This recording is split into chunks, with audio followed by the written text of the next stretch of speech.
Hello, everyone. Welcome into the Guilty as Charged podcast. I'm your host, Alex Insdorf. For today, Tyler is out and he's in Hawaii, so I decided that I would do the Q&A this week. And so I reached out to the best folks on Twitter and our YouTube community and asked them, what burning questions, what hot takes they had about the Chargers, about the NFL in general. And I thought I would get to some of those today. Some of the questions did overlap, so I know obviously a lot of people have asked about the right tackle situation, for example, so we might combine some of those questions. But I thought, nevertheless, let's try to get to as many of these as we can. And I thought that this would be a good time to do it since there's not a lot to talk about in the NFL in June. So you guys have to create the content for us a little bit. But let's get into it. I will go to the questions from twitter.com first. And so we got a lot of good questions over there. And then we'll go maybe a little bit rapid fire through the YouTube community tab as well. But let's start with this question from Bollywood Herbert on Twitter. What is the plan for Joe Reed? He was injured last season, and as a fourth round pick, he's probably going to make the 53. Will he strictly be special teams, or can he get into the wide receiver rotation? So I actually believe, answering this question first, that Joe Reed was a fifth round pick in 2020. I don't remember what number pick he was, but yeah, I think he was a fifth round pick. It's a difficult question to answer about Joe Reed because I think when the Chargers drafted him, they expected him to be their special teams / wide receiver guy. Obviously, that was Anthony Lynn's final draft, prior to obviously him getting fired and Brandon Staley coming in. And, ever since then, Joe Reed's never really been in consideration for that special teams role. Obviously got hurt in training camp last year. And so there wasn't really a path to him making the team. But, I disagree that he's probably going to make the roster now, just because the Chargers carried 5 wide receivers last year. And if you look at, what they would do this year with 5 wide receivers, it would be Keenan Allen, it would be Mike Williams, it would be Guyton, it'd be Palmer, and DeAndre Carter, right? So if you're just going based on the fact that the Chargers are going to carry 5, then Joe Reed definitely does not make the team in that aspect. Now, we've talked about this on the show when we did our depth chart breakdown, that the Chargers could end up carrying a 6 wide receiver. And if they do that, then I think Joe Reed has a chance to make the team. I just think at this point, he's kind of out of their plans. I think he could still remain on the practice squad, obviously, but they signed DeAndre Carter for that special teams role. And, if the Chargers are going to carry a 6 receiver, I don't think there's any indication that Joe Reed would really be the favorite for that, at least at this point, which kind of stinks because I like Joe Reed quite a bit coming out of that draft. And I thought that he would kind of fit in pretty seamlessly, but obviously has been hurt. The injuries have accumulated, and now there's a new coaching staff, not just a new coaching staff, but we're on our second special teams coordinator of the Staley era. And I think that Joe Reed's just kind of a forgotten product at this point right now. But, I hope he does the best he can in training camp. Maybe he secures some kind of spot on the roster. But I think there's not really a strictly special teams role for him at this point with Carter here. And it's really a tough ask for him to make the wide receiver rotation at this point. But good question from our guy, Bollywood Herbert. Let's get to some of the other questions from Twitter. This one comes from Dalt, at Dalton Stets on Twitter. Besides Herb, what injury would be the most devastating to the team's playoff aspirations? So this is actually a pretty easy answer for me. There's a lot of ways you could go with this, right? If Joey Bosa gets hurt, right? That's, edge is the second most valuable position in the sport after quarterback, right? You could talk about Khalil Mack and Joey Bosa, both in that sense.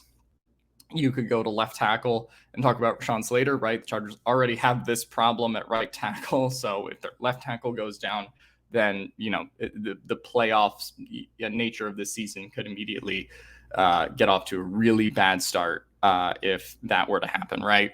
But for me, I have to go Derwin James. I think what you've seen in the last few years with Derwin James playing versus Derwin James not playing has been pretty huge. It's been a pretty huge difference on defense.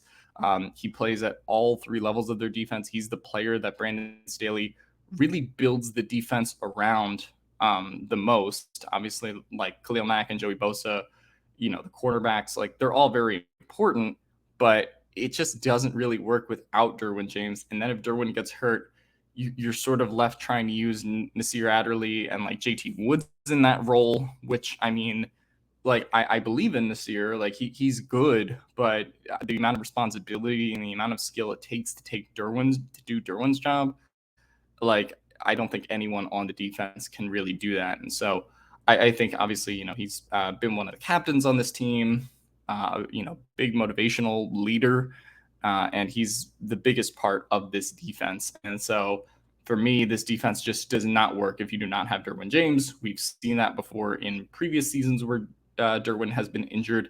So I got to say that kind of by default is the most devastating one. We even saw this to a degree last year where Derwin missed the Texans game with the hamstring injury. Obviously, the Chargers had a lot of other problems in the Texans game with the COVID cases, the defensive line just getting ran on by Rex Burkhead. But you also saw the difference of, when Derwin is there for this team versus when he's not. I think that losing Derwin James, other than losing Justin Herbert, is the most deadly to this team's, or most lethal, I should say, to this team's playoff aspirations. But good question. I think there's a lot of ways you could go there. Like I said, I think you could go to Slater, and you can go to a lot of other players. But for me, I would have to go Derwin kind of by default. All right, we got a lot of right tackle questions, so let's talk about right tackle. This comes from Mayor of Boltsville. What is the likelihood that the Chargers move a veteran to right tackle? If so, does Norton survive the roster reduction? So obviously there's a couple ways that this could happen, right? The Chargers could sign somebody like a Riley Reif, like we've talked about, could go after a veteran right tackle, or push Filer to right tackle. In either of those situations, I still think Storm Norton makes the roster. Probably slightly less likely if they go after a veteran right tackle, but if they kick Filer out, you're still keeping the same amount of offensive line pieces, right? So Norton certainly survives that roster, reconstruction. His contract isn't expensive too. Like he basically makes the minimum. So I think that they would keep Norton and Pipkins in either scenario. We're really not going to know till training camp, right? I mean, Tom Telesco seemed pretty adamant about keeping Filer at left guard. And so if that is the case, then, Norton and Pipkins both survive any roster cut down. If he moves out there, maybe it's a little bit more likely that one of them's gone. But if you're still keeping the same amount of offensive line pieces, I don't think you want to reduce your depth there. So for me, I think the only situation where one of them is cut is if they were to sign somebody, but they seem pretty adamant that this is their offensive line group, at least heading into training camp. And then maybe later on, we'll see if they decide to go in a different direction. But I think both of them kind of would survive some roster cut down, some roster reduction. But anyway, I mean, good question. We still have more questions to get that people asked about the right tackle situation. So we'll get to those as we go along. This comes from Jay Redacted at Zacloxy on Twitter. Is Chase Daniel better at being a mentor or QB? How much can we trust the QB depth behind Herbert? I think this is a good question, I guess. I think you see a lot of teams out there who, not a lot, but there's probably like a handful of teams around the league who have like a really good backup, right? You could look at the Colts now, who have Nick Foles as their backup. Have to mention him. And so, obviously there's situations like San Francisco where Jimmy G's the starter currently, but they're working on trading him, but Trey Lance is the backup. Obviously, a lot of those rookie quarterback situations kind of play out, so teams have a better second option. But for me, I guess the thing is, like, the QB depth behind Justin Herbert kind of doesn't matter, right? Like, if Chase Daniel is helpful in the quarterback room and he's, not even being a mentor so much as he can help Justin Herbert see the field in a way that maybe he didn't before, then I think that you keep Chase Daniel, right? This was sort of like the Daniel stick debate last year. The reality is, if anything happens to Justin Herbert, this team is screwed, right? And that's not just about the Chargers. That's about, all of the teams with top 5 quarterbacks around the league. If the Bills lose Josh Allen, they're done. If the Chiefs lose Mahomes, they're done.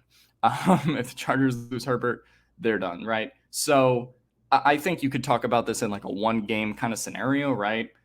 Something happens to Justin Herbert's hamstring. He has to miss a week, right? Do you trust Chase Daniel, right? Like that's sort of, I guess, how you could phrase the question. But ultimately, if Justin Herbert has to miss extended time, the Chargers are done anyway. So I guess I would rather have a guy behind Herbert that the coaching staff trusts enough with the playbook and to get the job done if he has to come in. But ultimately, with the style of football the Chargers play, they're very reliant on Justin Herbert, just like all of the teams with top 10 quarterbacks are reliant on theirs. So for me, there's not really like I guess it's not really a trust thing for me. It's just Chase Daniel's the backup. And if they have to rely on Chase Daniel, they're going to rely on him, right? So I just don't think there's a lot you can do. Obviously, if I really wanted to get pricey and spend on a backup, like maybe we talked about a couple of years ago, like I remember Jacoby Brissett one offseason when he signed with the Dolphins was like the highest priced backup. So maybe the Chargers could invest that way, but like, is there really such a huge difference between somebody like Jacoby Brissett and Chase Daniel that you'd be willing to pay a lot extra for it, right? Not to me, at least. And so to me, this team goes as it does with Justin Herbert, and whoever he wants as the backup quarterback is kind of my choice to be the backup quarterback at this point. Let's talk about this from Bolt's base. Keenan is one of the best receivers in football, but his age is getting up there, and he jokingly said he wants to reset the market for receivers, meaning $30 million a year. Do you think that's the smartest decision for the Chargers in the future, or like an $89 million 3-year deal could be in the works?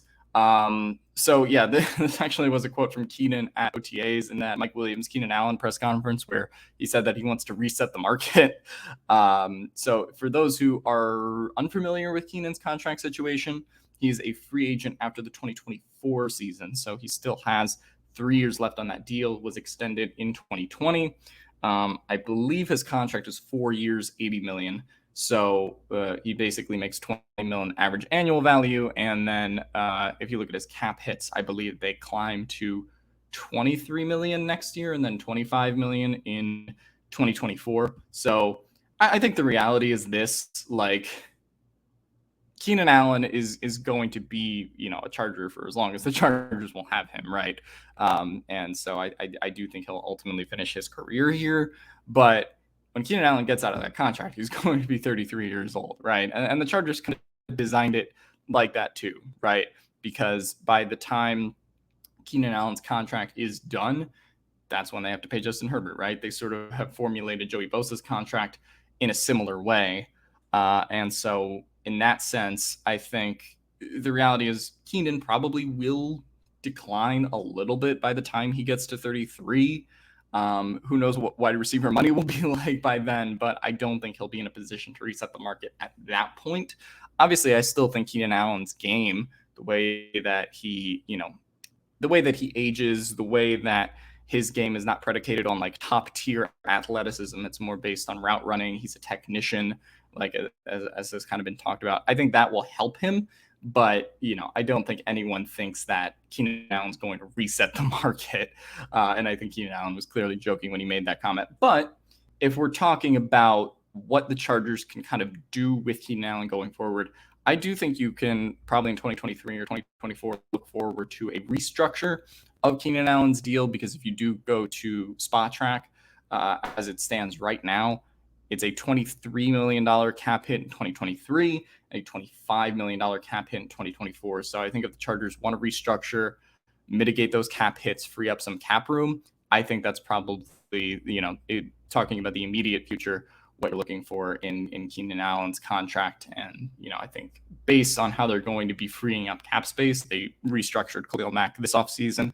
That's probably what they're going to do, because right now they're currently, kind of in the crapper when it comes to cap space next year, because they have obviously spent a lot this year. But there's ways like restructuring Keenan and Bosa that they can free up some space.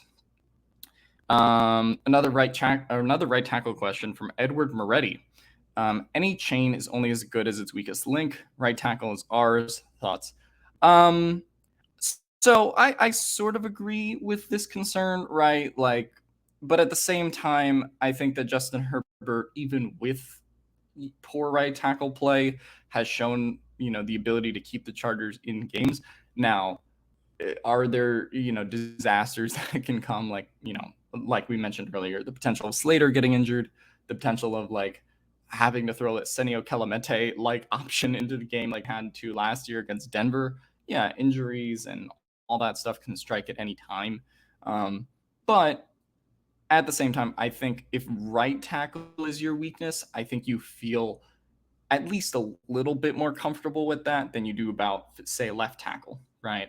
And the fact that they still have Slater, Filer, Lindsley, and now Zion Johnson, the fact that you're going to have four, really high quality starters at on your offensive line, regardless of what the configuration is, I think that has to make you feel much better than when the offensive line was Sam Tevy and Dan Feeney and all of those guys who, just very clearly did not have much business starting in the league. So I think that we look at it now and we go, okay, the right tackle is the spot that needs to be upgraded if this team is to contend. But I think if you are kind of looking at this from a retrospective angle and being like what our offensive line was before versus what it is now, we're not starting Trent Scott out there, right? We're not throwing a Trent Scott, Sam Tevy sandwich offensive line out there. And so I think that is something to be thankful for on some level. And the fact that you do have three high quality, Pro Bowl, All Pro kind of players in Slater, Lindsley, and Filer, and you have someone like Zion Johnson who is up and coming as well. Like, to me, if you have at least 4 out of the 5 offensive line spots filled and you feel confident about them, I think that you do have more margin for error at right tackle than they did in previous seasons prior to Slater and Lindsley and all those guys. So that is kind of how I feel about it. But obviously, right tackle will be the main topic of training camp. Speaking of training camp, this comes from at undrafted analyst on Twitter, Stephen Gillard. What player matchup are you most looking forward to seeing live at training camp? For me, I think that I look at J.C. Jackson versus the wide receivers. We sort of saw a little bit of that in some of the mic'd up this week. Then we saw Asante Samuel Jr. Versus Keenan Allen and Mike Williams as well. But I think seeing those guys, as well as Derwin going against those guys in training camp as well, I always like seeing those battles. I think those are kind of the most exciting parts of like a training camp kind of situation. We've seen players kind of pop off and secure a roster spot before in that way, but it's kind of an iron sharpens iron thing, right? Like I'm talking about with Khalil Mack and Rashawn Slater right here. So I think the fact that you could see like a Keenan Allen go against a J.C. Jackson or Mike Williams go against a J.C. Jackson on any individual training camp play, I think that's going to be something very exciting and is very iron sharpens iron, like I said. Okay. At Fired Telesco on Twitter says, I'm a very anti-Telesco person. Buddy, I couldn't tell. If this season ends up like 2019, will Staley and Telesco both be gone? Telesco should have left with Lynn. So, in response to this question, I will actually say that, me and Steven and Tyler at the time, I think all three of us were of the mindset that Telesco should have been gone with Lynn, right? You just kind of clean house as opposed to like keeping your GM and then keeping your coach and then or keeping your GM and then getting another coach, right? There's not a lot of GMs around the league who get to hire a third coach in the way that Telesco has been able to with Mike McCoy, now Anthony Lynn, then Staley. But the big thing there is he drafted Justin Herbert, right? And people can talk about that being lucky because the Dolphins took Tua, and Telesco would have just taken whoever was left between Tua and Herbert. But at the end of the day, he made that decision, has this franchise going in a different direction because of that decision. And the NFL's business is a results-based business, right? And I think he'll get a lot of flack, obviously, for the team not making the playoffs last year. But there are, 30 there are 25 to 30 teams that would kill to have Justin Herbert as their quarterback, right? If they don't have Aaron Rodgers and Josh Allen and Patrick Mahomes, they would probably want Justin Herbert. So in that sense, I think that bought Telesco more years and bought Telesco more time. Now, if they end up struggling out of the gate, if they end up having like another 8-9, 9-8 season that's disappointing, I think you kind of can get into Telesco territory of like him losing his job or something like that. But at the end of the day, they allowed Telesco to make a lot of financial decisions this offseason that affected them for many years to come, like the JC Jackson deal, like the Khalil Mack trade. All of those decisions really affect the Chargers for a long time. Obviously allowed him to extend Bosa and Keenan Allen to the deals he did. So to me, yes, the Chargers could underperform and, something could happen, but I think Telesco's probably safe right now. I don't want to say regardless of what happens in 2022 because you never know what could happen, but they allowed him to hire Staley and allowed him to make a lot of financial decisions that affect the team for the next 2 or 3 years at the very least. So I think there, is rightfully some anti-Telesco, agenda, but I think that he's going to be safe for the time being. And so we'll just have to see how it plays out. All right, so now let's go to the YouTube comments. And so we also got some questions from the people over at YouTube. This one comes from Joe Alexander. If you want a hard-hitting question, have Joey Bosa or Khalil ask it. Apart from my bad joke, who do you believe will have the most impactful season between Amen Ongbong-Bamiga or JT Woods? This is a good one. So I think we've talked about Amen Ongbong-Bamiga as a guy that the coaching staff is pretty high on, right? Making his impact at linebacker. I would go JT Woods, though, with the draft capital they invested in him, obviously playing the more valuable position in Brandon Staley's defense.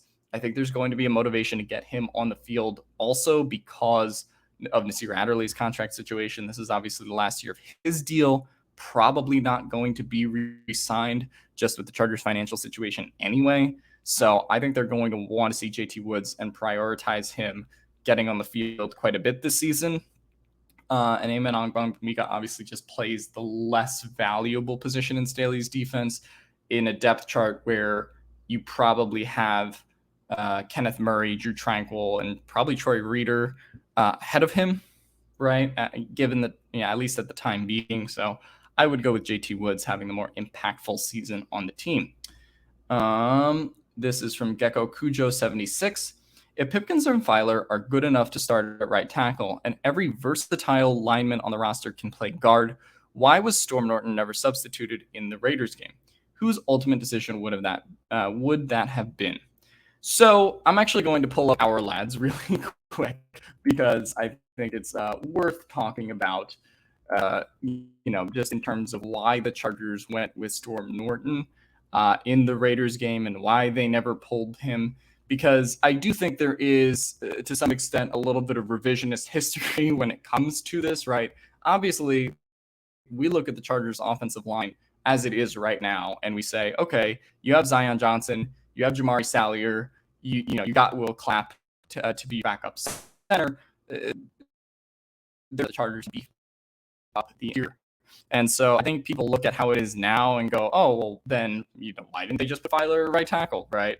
Why didn't they just do this? But I'd like to remind people a little bit of what the roster was like heading into that final Raiders game. And so let's go to what it looked like on January 1st, 2022, right? Storm Norton obviously got the start coming off the COVID list.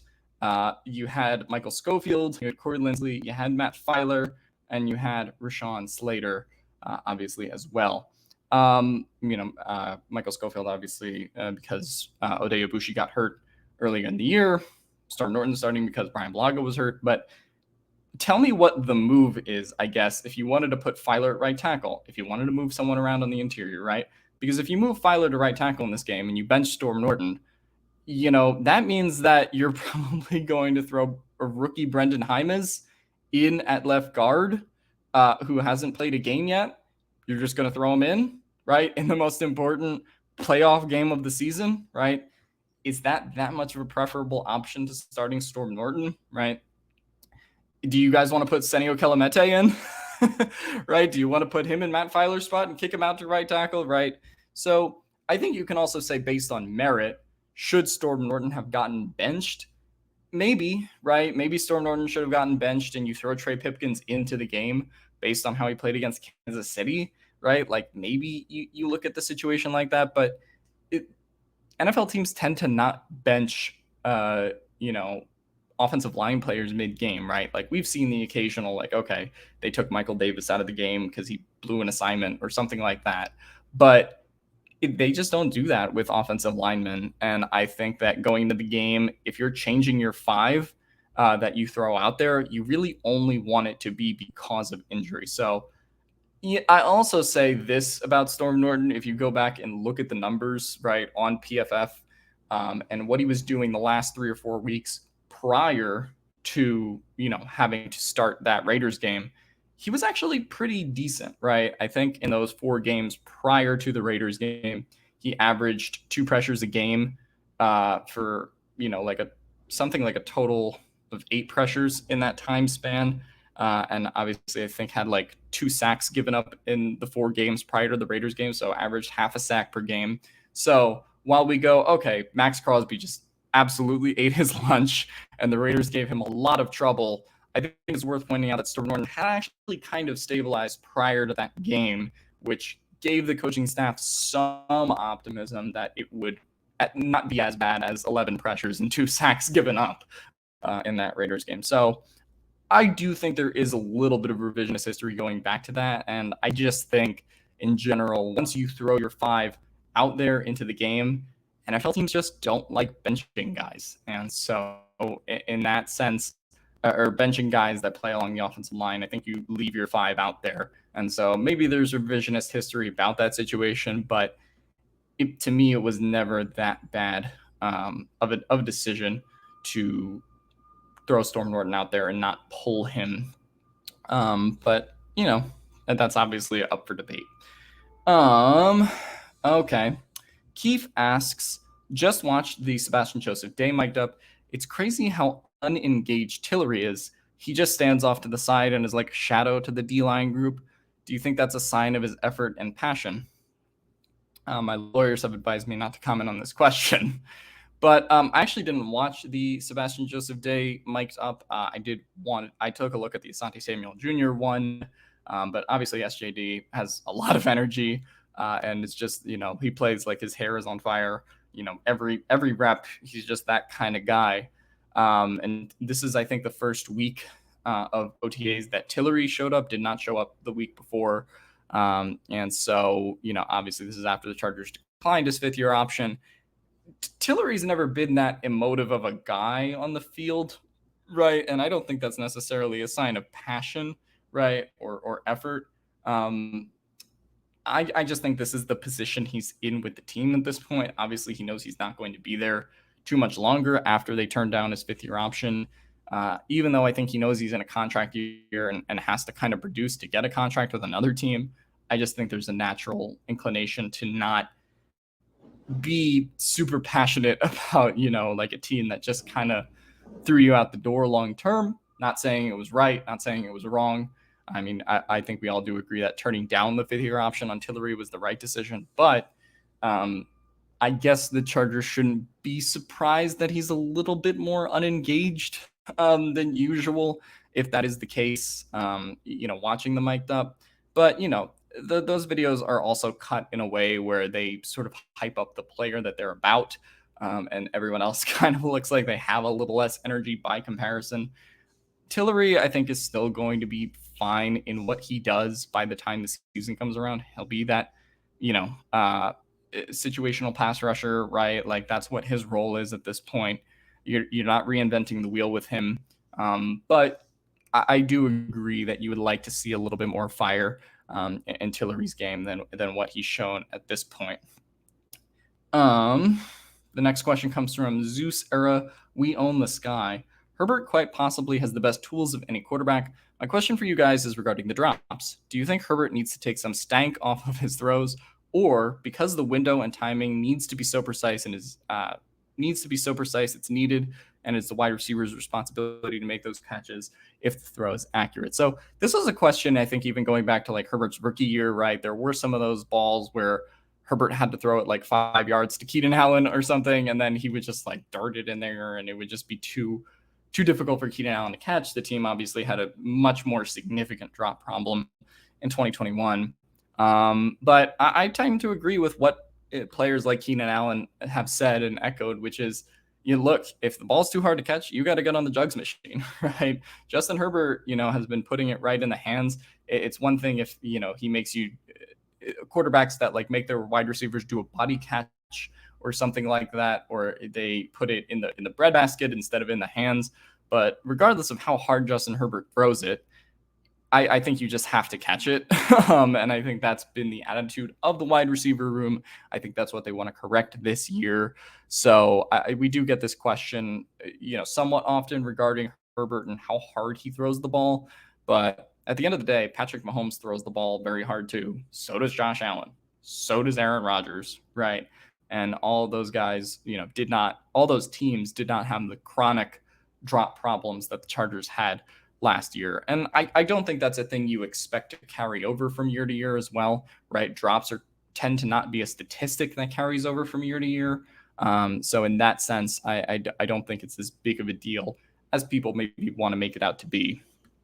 This comes from Rusty Ladrizza.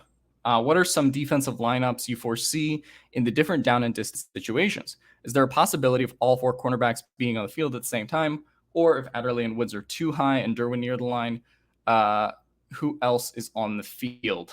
And is it possible for both fullbacks to make the roster if 7th round rookie takes Anderson's spot instead of a 4th tight end? All right, let's talk about Horvath and Neighbors first, I guess.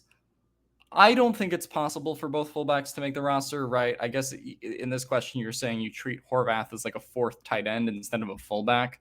But I think they view him as a fullback at this point. I don't think there's a lot of evidence that like they would carry 4 this year, unless they really like something from Hunter Kampmoyer. But to me, it's going to be Horvath versus Neighbors for that spot. And at the end of the day, Neighbors was a guy that was selected over Bobby Holly by the previous coaching administration. Not a lot of ties to the current one, aside from being Justin Herbert's best, brisket friend. I think that they would lean Horvath there. And to me, the utility of just keeping 2 fullbacks on the roster doesn't make a lot of sense, even though Horvath can do more things than just be a fullback. And Neighbors, to his credit, can be versatile at times as well. I just don't think they would view having, 5 fullback tight ends combined again as being a big thing. And there were situations last year where even though they only had 1 tight end, Gabe Neighbors ended up being a healthy scratch for some games. In the same way that if they keep a fullback again this year, maybe he would be a healthy scratch. Whoever they keep would be a healthy scratch again. So I think the fullback thing is very situationally dependent, game dependent. And to me, I don't think that's something that you burn 2 roster spots on, at least at the current point. As far as the first part of the question, right, is there a possibility of all 4 cornerbacks being on the field at the same time, or if Adderley and Woods are in too high and Derwin near the line, who else is on the field? I think it's difficult to put all 4 cornerbacks on the field at the same time. Maybe in like some situations where like it's just such an obvious passing down. So like they could do that. I just wonder, right? This kind of depends on like who you're playing outside, but they're all going to move around. I think maybe there will be some plays where you see all 4 cornerbacks on the field. I think it's more likely that you'll see three cornerbacks and like 2 or 3 safeties every play. Obviously, you have your linebackers on the field too. But Staley likes mixing it up. Staley likes versatility, and so I don't think it's impossible that you would see J.C. Jackson, Michael Davis, Asante Samuel Jr., Callahan like line up on the field at the same time. But I don't think it's overly likely, in my opinion, that you see that very often. This comes from Austin Savage. Are the Raiders the hottest offense in the division? Only lacking a little at quarterback and O-line. So, okay. I know there's going to be a lot of people who laugh at this question and just go, of course, it's not the Raiders. I will say, in defense of the Raiders, right? Like they did just go get the best wide receiver in football, in my opinion, when it comes to Devontae Adams, right? They have, they took 2 running backs in the draft that, should help their offense a little bit. Still have Josh Jacobs in his last season. Hunter Renfrow obviously killed the Chargers at times last season. So you look at their offense and it's like there's stuff there. Hottest offense in the division to me is a little bit of a stretch, though. I still think I think it's heavily based on quarterback play. I would go with Justin Herbert and the Chargers offense over the Raiders. I'd also go with Patrick Mahomes and the Chiefs offense, even with the question about what they're going to do about Tyreek Hill. I still am not taking them off that pedestal yet. But the Raiders are a team that, with how they've upgraded their offense, has a chance to, I think, do some special things this year. I just worry a little bit about their offensive line situation, and I worry a little bit about their defense hurting their offense too, right? Because while they've upgraded their offense a significant degree with Devontae Adams, for example, they really have left their defense kind of barren, aside from drafting like some okay trench pieces like Matthew Butler, right, this offseason. But aside from that, I don't see enough in the secondary right now in the linebacker room to really make this work for the Raiders defense. And the longer the defense has to stay out there and get killed, the more pressure that puts on the offense, right? So I kind of pour a little bit of cold water on them being the hottest offense in the division right now. Although, like, they have potential and it could play out that way, potentially. This comes from Chorizo con Huevos. Hi guys, first time asking a question. Can you see a scenario where Justin Herbert throws for less yards and less touchdowns than he did last year, putting him behind all the other elite QBs, Allen, Mahomes, Rodgers, etc., and still wins MVP? Also, we need more Maddie. So shout out to Maddie Schmidt. Chorizo con Huevos likes your work, and we like Maddie's work on the channel as well. So go check out Maddie's Minute and all those videos. I know she'll be doing more videos this week. But to answer your question, any scenario can happen, right? And MVP is not an award that's like exclusively statistics based, right? It's actually, I think, more based on Arjun's posted stats about this. Like, it's more based on like EPA per play than it has been based on like who leads in touchdowns, who leads in least interceptions, right? It's more been based on like those statistics and just who people think the best quarterback is that year than like this guy had 35 touchdowns, this guy had 40 touchdowns, so this guy was better, right? Like, it generally just hasn't worked like that very often. And I think the best quarterback debate has been pretty easy, like the last couple of years, just who was the best quarterback that season. I don't think there's really been a super contentious MVP award recently, right? It's not like what it's been like in the NBA in the last couple of years. So to me, I do think Justin Herbert would probably need to be, at the very least, top 3, like statistically, right? And then you say, okay, well, the Chargers had the best record of those teams. Maybe, they had the most injuries and Herbert was more valuable, right? So you can kind of get into those narratives, but I still think statistically, Herbert probably would need to be top 3 or top 4 in some of those respective categories to get some of that consideration. So I hope that answers your question. Chorizo con papas.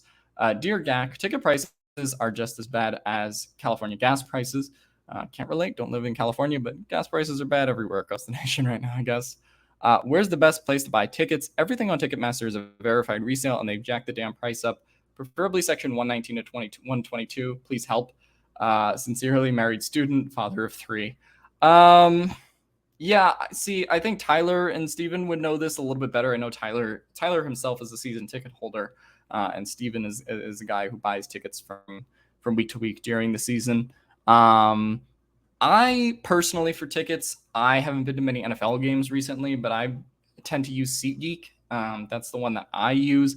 We're not sponsored by SeatGeek. I should specify this because there's a lot of podcasts who are, but we're not. I've just always found like the cheapest, best deals there personally. But again, I don't venture out as much. And I'm sure if you live locally in California, there's probably like better advice someone else could give you than me, but I have always tended to use SeatGeek for NBA games, for example, and have found pretty good prices the week of. Also, like you never know what the value of a game is going to be, right? So I think when Tyler and Steven, for example, bought tickets for the Raiders game, it was the week 18 game of the season. They were going to go to Vegas. And when they bought tickets I think they bought tickets in like November, early December, no one understood how important that Chargers Raiders game was going to be. So the tickets the week of were super expensive. But Tyler and Steven comparatively got really good deals on those tickets for what the game ended up being. So I would just say also try to buy your tickets in advance, right? Like, I mean, that's a huge thing because the value tends to go up and up. Obviously, there are some tickets that value will go down, but I think for what we expect the Chargers to be this season, I think that you might want to buy your tickets in advance for some of those games for sure. This comes from @Shadow Aches. As a lifelong Chargers fan, I've seen so many seasons destroyed by injuries. Last season, we made it through with minimal injuries to our superstar players, knock on wood, and it made a world of difference. I've long wondered, how often do GMs or head coaches change staff to attack the injury issue that ruins seasons? Did TT and Staley do something special last season? The answer is kind of no. I mean, they brought in a new strength and conditioning staff, but the Chargers have also had bad injury luck before, right? And there have been strength and conditioning coaches that have come and gone. I believe during the Lynn administration, there were two of them. And so, I do think Telesco and Staley specifically has put a lot into player development, into player conditioning, right? The specific way that they practice, the specific way that they do their things. But a lot of injuries are just kind of luck based, right? I think that the Chargers have kind of worked on that for a while. So for me, I don't think that there's a lot that the Chargers can control, right? Like, for example, an ACL injury is a freak non-contact thing. Even though the Chargers did everything right last season, and even though their player conditioning was better by comparison to what it had been previous years, someone like Ode Ibushi, still tore his ACL on the freak play, right? And so you're still going to have those injuries, I think, based on the speed that the current NFL game is played at. But, that's also a thing from season to season as well, right? Like, we complain about the drops being high last year. We praise the injuries being low, but like those are two things that just fluctuate from year to year. I think that Staley has put a lot on, sports science and analytics in terms of like how they handle injuries, but at the same time, there's going to be some injuries that are just freak accidents. And so, don't be surprised that that number goes up in 2022, I guess I should say. But also don't be surprised if it stays the same or falls somewhere in between, what 2021 was and what 2022 will be, right? I think that's just injuries, particularly long-term injuries, are just something that fluctuates from year to year. And this comes from Teresa Campos again, one of the loyal listeners of our show. Said blaming. Barring any major injury and we miss the playoffs entirely, what is more likely? Tom Telesco getting fired, Staley getting canned, both get let go, or just the coordinators getting the axe and Tom Telesco and Staley get another year to prove it? All right, so this is obviously saying in a situation where the Chargers miss the playoffs, but there's no big Herbert Derwin injury, right? They just ended up missing it and they go 9-8 again, right? Or 8-9. What is more likely? I tend to think Tom Telesco getting fired would be more likely, but at the same time, right. I mean, there would be a lot of questions, I think, on Brandon Staley's feet, especially, the media has been particularly hard on Brandon Staley, right, for the fourth down decisions against the Raiders last year. I think there's a lot of opponents he has in the media as well. So I think that becomes an interesting question. If the Chargers front office decides, let's say some of those fourth down calls don't work out or they're more unsuccessful than they were last year, right?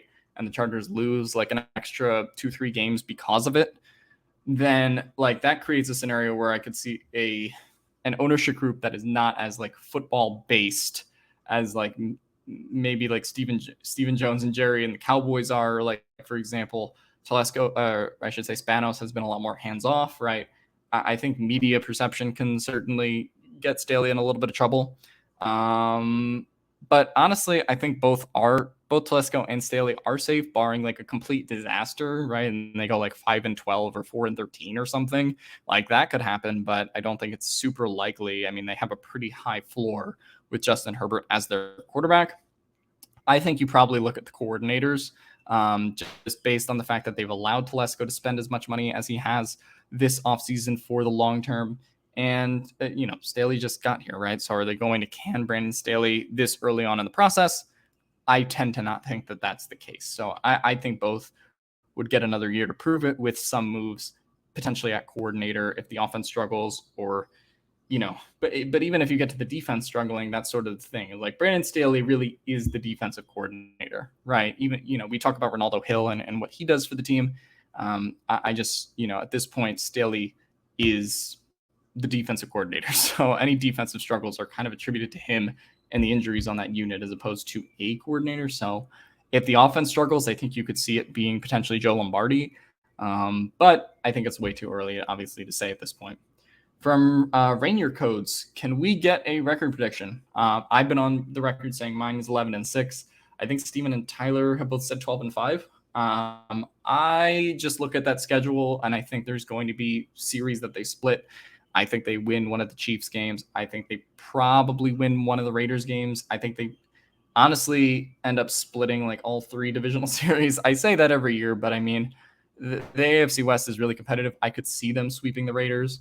I could see them sweeping the Broncos, but it's a lot of pressure to like put that into a record prediction, especially with how the team has struggled at like Mile High, for example, in recent years. So I kind of need to, Patrick Mahomes, believe it when I see it, right? But I go 11-6. I think it's pretty optimistic because I still do have them making the playoffs, but I get people who are at 12-5. I get people who are at 13-4. But we'll see. The only thing that that is really missing in this offense is a true yak player. Could it be Austin that could be that player for us this year? I guess are referring to Austin Eckler there. I don't think the Chargers necessarily don't have yak players. I mean, I think you look at Austin Eckler as a guy who picks up a lot of yards after contact. They do have Isaiah Spiller now. So like if he breaks out now, you could sort of have that as your running back 2 situation, right? I do think yards after contact and how he's able to kind of like lower his shoulder, like that's something you look at. I guess we're also talking about yards after. Are we talking about yards after catch or contact? I guess we could technically be talking about both there. If you look at yards after catch players, Gerald Everett was really good in that statistic compared to someone like Jared Cook last year. I guess where this like kind of really comes into play is, Jalen Guyton, Mike Williams, and Keenan Allen are not like yak players, right? Mike Williams sometimes like breaks away for like a long touchdown if he like catches a ball over somebody, right? But Keenan Allen isn't going to like sprint to the end zone after catching a ball, right? Jalen Guyton is kind of like a deep threat who, maybe he catches a 50-yard ball in the end zone, but it doesn't result in a lot of yak. Obviously. So I think that you could look at the Chargers having more yak players. I wouldn't be surprised if like DeAndre Carter is kind of in that conversation as well, just to like mix it up and have like a few more yak threats as opposed to just like the positional catchers. But we'll see how it goes. I think they still have enough firepower in offense, even if you look at their top 2 wide receiver options and say that they aren't yak players, but Mike Williams and Keenan Allen obviously bring a lot else to the table. And I think we'll end it on this one. This comes from James Jepson. If we have the ability to come out on top in the AFC West, what's the path to beating each of our division rivals? What weaknesses do we exploit in each opponent? I think this is a good question. And we sort of talked about this, I think, on the last podcast episode with me, Kyle, and Steven. And one of the things we said is like the Chiefs obviously have lost Tyreek Hill. Right, they have recouped like some value in getting like Marquez Valdes-Scantling, and they got Juju Smith-Schuster, but like that's a huge cog in their offense that's gone. And I think if you're talking about like just changes for teams, you also have to look at the Raiders and Broncos, right? Raiders and Broncos both have new coaching staffs, both are going to have new offensive systems, right? Like the Raiders should still have a decently high offensive floor. I think the Broncos, obviously, look, you're upgrading from Drew Lock to Russell Wilson, right? So that's like a positive for them. But I think if you're talking about like how new the continuity for all of these teams, I think that's something that the Chargers can exploit, particularly early in the year with three of their 6 divisional games coming in those first 6 weeks. Opening the season with the Raiders, then the Chiefs, and the Broncos on Monday Night Football a little bit later.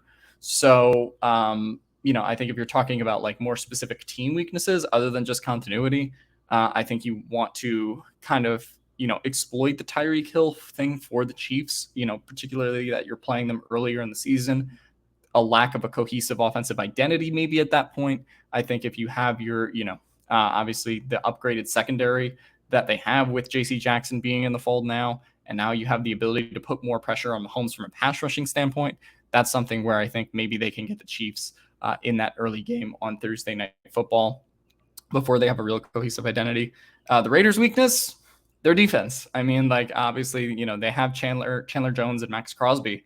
But aside from that, they really didn't upgrade their linebacker group. They didn't upgrade their secondary. Justin Herbert has to absolutely shred that defense if if the Chargers are going to beat the Raiders.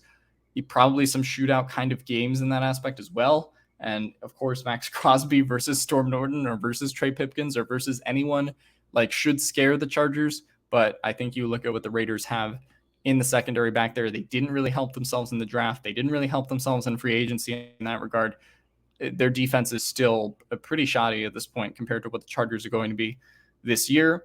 And the Broncos, I think that you could argue they have a couple offensive line issues, right?